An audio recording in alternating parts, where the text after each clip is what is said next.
Parents told me Grandma was in the hospital, so I'd skip the family cruise. She needs you, they insisted. The doc. My sister posted photos with them all on board. Best vacation ever. When they came back, please, honey. Grandma really needs you right now. She's not feeling well at all. My mom's voice crackled through the phone, heavy with what I now know was fake concern. I sat in my apartment in Indianapolis, surrounded by the luggage I had packed for our big family cruise. My excitement quickly deflating into worry. Of course I'll stay, I replied without hesitation. The cruise isn't important if Grandma needs help. Those words would come back to haunt me just hours later. My name is Tara Smith and I'm 28 years old. All my life, I've tried to be the responsible daughter, the one who could be counted on when things got tough. But that dedication to family was about to be tested in ways I never imagined. I had been looking forward to this cruise for months. It was supposed to be our first real family vacation in years. Me, my parents, my younger sister, Emma, and a few other relatives. I'd even taken time off work and bought new summer clothes. But when Mom called about Grandma being in the hospital, I didn't think twice about canceling. That evening, as I was driving to the hospital, my phone buzzed with a notification. Emma had posted on social media. My heart stopped as I looked at the image, my entire family on the cruise ship, champagne glasses raised in celebration. Best vacation ever. So blessed to have such an amazing family. Cruise life family time, the caption read. I pulled over, my hands shaking as I stared at the photo. There they were. Mom, Dad, Emma, my aunts and uncles, all smiling broadly on the deck of the ship. They had lied to me. They had deliberately excluded me from the family vacation, using my beloved grandmother as an excuse. When I finally arrived at the hospital, there was no record of my grandmother being admitted. My calls to my parents went straight to voicemail. Emma had blocked me on social media within minutes of my seeing her post. The betrayal felt like a physical blow, knocking the wind out of me. I drove to Grandma's house, tears blurring my vision. To my surprise, her lights were on. When I knocked, she opened the door, looking perfectly healthy and more than a little confused to see me in such a state. Tara? What's wrong, sweetheart? Grandma asked, pulling me into a warm embrace. The familiar scent of her lavender perfume brought fresh tears to my eyes. As we sat in her cozy living room, the truth came pouring out. The cruise, the lies, the social media post that had shattered my world. I don't understand, I said, wiping my eyes. Why would they do this to me? Why lie about you being sick? Grandma's face darkened with disappointment. She had always treated Emma and me equally, but my parents were a different story. Growing up in Indianapolis, I had watched them consistently favor my sister. When Emma wanted dance lessons, they found the money. When I needed help with college tuition, I had to take out loans. I thought about all the times I'd visited Grandma over the years, helping her with groceries, taking her to doctor's appointments, or just sitting together looking through old photo albums. Emma rarely visited, unless she needed something, usually money. Yet somehow she was still the golden child in our parents' eyes. Your mother called me last week, Grandma revealed, her voice tight with anger. She asked me to play along if you came by, to pretend I had been in the hospital. I refused, of course. I had no idea they would actually go through with this scheme. The cruise tickets hadn't been cheap, nearly $2,000 per person for a week-long Caribbean adventure. I had saved for months to afford mine, picking up extra shifts at the accounting firm where I worked. Now I wondered if they had planned to exclude me all along, if my ticket money had somehow funded someone else's cabin. You know what hurts the most? I said, staring at my hands. They didn't even need an elaborate excuse. They could have just told me they didn't want me there. Instead, they used you, knowing how much I care about you, to manipulate me. Grandma reached for my hand, her grip surprisingly strong. Sometimes people show you exactly who they are, even when they think they're hiding it, she said wisely. The question is, what are you going to do with that knowledge? I looked up at her, seeing something fierce and determined in her eyes. Little did I know, Grandma had been watching our family dynamics more closely than any of us realized, and she had plans of her own.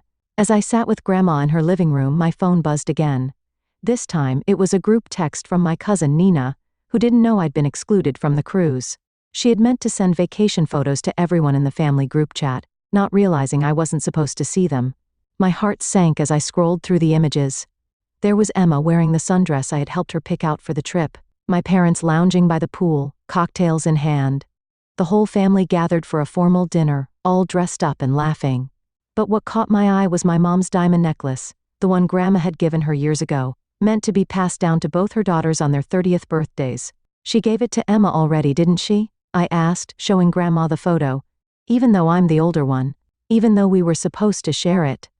Grandma leaned forward to look at the picture, her expression hardening. That necklace has been in our family for 3 generations, she said quietly. Your great-grandmother split her jewelry between her daughters equally. That's why I gave it to your mother with specific instructions. Then Grandma revealed something that made my blood run cold. The cruise hadn't been paid for with my parents' money at all. 2 months ago, she had given them $15,000 to plan a family vacation, explicitly stating it was for all of us. Instead, they had used my portion to upgrade their own cabins and book extra excursions. I've been watching, Grandma continued, her voice heavy with disappointment. For years I've seen how they treat you differently. I kept hoping they would change, that they would realize what they were doing. But this is the last straw. She stood up and walked to her desk, pulling out a thick manila envelope. I wasn't going to show you this yet, but you need to know. I've been keeping records every time they've favored Emma, every time they've taken advantage of your kindness, every penny they've spent differently between you two. Inside the envelope were bank statements, photos, emails, and handwritten notes spanning years. My hands trembled as I read through them. The truth was laid bare in black and white. The pattern of favoritism wasn't just in my head. It had been calculated, consistent, and deliberate. But why? I whispered. The weight of years of gaslighting and denial crashing down around me. Why did they always make me feel like I was imagining it? Grandma's eyes flashed with a determination I'd never seen before. Because that's what people do when they know they're wrong. They try to make you doubt yourself. But not anymore, Tara. Not anymore. The family cruise was scheduled to last 7 days. As I sat in my Indianapolis apartment the next morning, going through Grandma's documentation, my phone lit up with a text from Emma. Mom said you're spreading lies about us. Why can't you just be happy for once instead of trying to ruin everything? I stared at the message, anger building inside me. They were still trying to make me the villain even after what they'd done.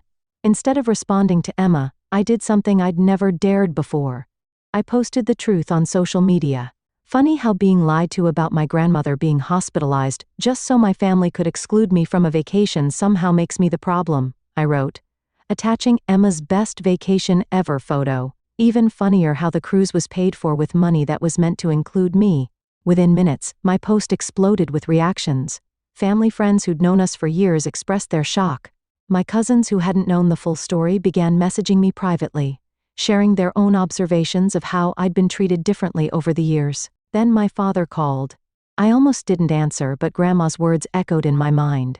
Stand your ground. You've done nothing wrong. Take down that post immediately, he demanded, his voice cold.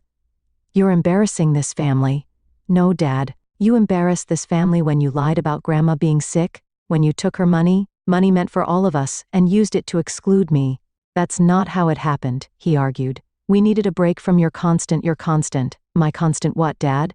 My constant reliability? My constant help with Grandma? My constant effort to be part of this family despite how you treat me? The line went quiet for a moment. When he spoke again, his voice was different, threatening. If you don't take down that post and apologize publicly for your lies, you'll regret it. You have no idea what's at stake here. Are you threatening me? I'm warning you. Your mother and I have protected you all these years, kept certain things from you. If you want to play this game, fine. But remember, you're not the only one who can tell stories. The call ended, leaving me shaken. What things had they protected me from? What stories could they tell? I called Grandma immediately. They're trying to scare me, I told her. Dad says they've been protecting me from something, but won't say what. Grandma was quiet for a long moment. Go to your email, she finally said. I'm sending you something. It's time you knew everything. As I opened my laptop, my hands trembling slightly, I realized this was bigger than just a family cruise. Whatever was in that email would change everything. And, judging by Grandma's tone, my parents had good reason to be worried about what I might discover. My hands shook as I opened Grandma's email. Inside was a scan of a document dated 25 years ago, a trust agreement that made my breath catch in my throat. According to the paperwork, my maternal grandfather had left behind a significant fortune before he passed away, meant to be divided equally between all his grandchildren when they turned 30. The trust was worth over $2 million, but there was more. A series of bank statements showed regular withdrawals from the trust over the years.